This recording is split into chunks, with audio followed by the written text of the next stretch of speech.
With each instrument or effect device, there are often a few parameters that need repeated adjustment. Finding those parameters can be a pain, so let's take a look at how frequently accessed parameters can be mapped to a live macro. So I'm going to take this impulse instrument preset on this first track, and I'm going to add that to a rack by right-clicking on it and choosing Group from the contextual menu. Now, one of the things we gain by grouping this device is a macro, which is part of the rack. I can show that by clicking on the Show Hide button over here on the left-hand side of the rack. Now, if I click the Map Mode button, all of the parameters that are available for mapping show up green. In this case, I'm going to click the volume there. Now, I've already selected the kick here, so this volume is in reference to that particular part of the impulse drum preset. And now notice that this map button is available for mapping. So if I click that, I've now mapped the kick volume to the number 1 slot on this macro. And now if I choose the snare and then click volume again, I can map that to macro 2. And quickly I can go through this whole drum set and map those knobs that I want over here to the macro. So I'll go over to the hi-hat here on the end. Let me map that one to number 7. And the last one, 8. I'll do the same thing, map the volume to macro 8. And once I've done that, I can name these so that I know what they are by simply selecting one of the macros and then pressing Command R, or that would be Control R on a PC to rename, and I'll call that kick volume. And I'll quickly go over to the snare and do the same thing. And let me grab these hi-hats to finish out.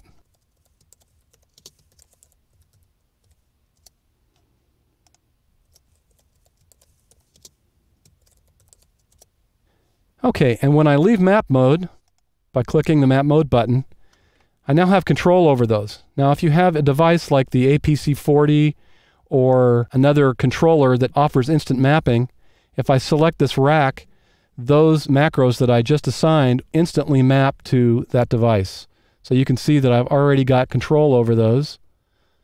Let me turn those down just a little bit. I'll bring the hi-hats up. So it makes a really quick way to be able to control those parameters. And the great thing is, if I go over here and select the compressor, the instant mapping is still available for the devices over there and doesn't affect anything that I just set. It only affects those parameters that I've mapped to the rack, and I only can adjust those when the rack itself is selected. Let's take a look at another example. So if I go to the second track here where I have the motion pad preset, I can map again by setting these into a group and going to my group function by right-clicking on the title bar. And now I've actually grouped all 3 of these devices inside the rack. So at this point, I'm going to bring up the macro again, and I'm going to click the map mode button to enable that. And in this case, I'm going to grab the frequency knob, and I'll map that to macro 1. And I'm also going to click the resonance feature, and I'm going to map that to the same button.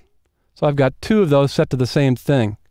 Now, I want to set the minimum and maximum values so this will actually work. Otherwise, I might get some results that are less than desirable. So for the frequency setting, I'm going to set that at about 650 Hertz, somewhere in there. And I'll set the upper end around 7K. And on the resonance, I'll set that around 40%.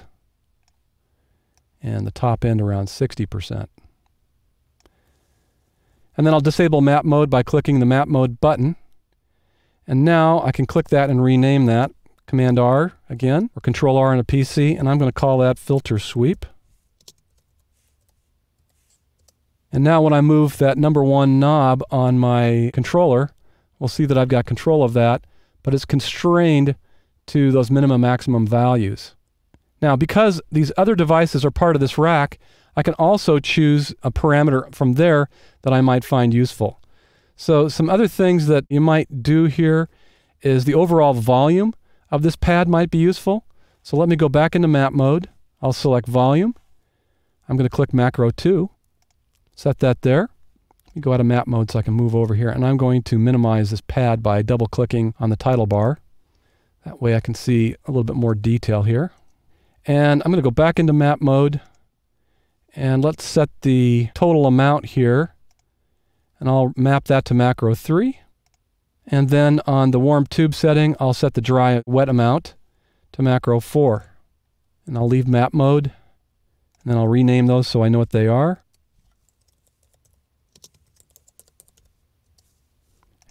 Already says dry wet, that makes sense to me.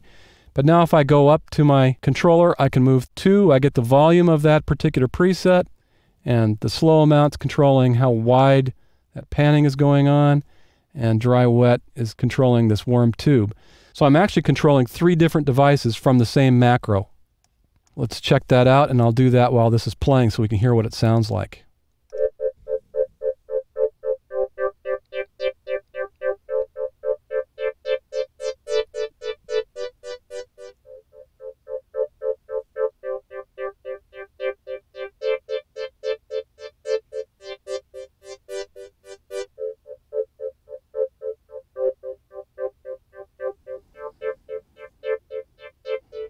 Once you get an instrument, drum, or effect rack set up and adjusted, assign the most frequently used parameters to a macro. Then when you need to record automation in your live projects or use live in performance, those parameters will be immediately available to your MIDI controllers through instant mapping.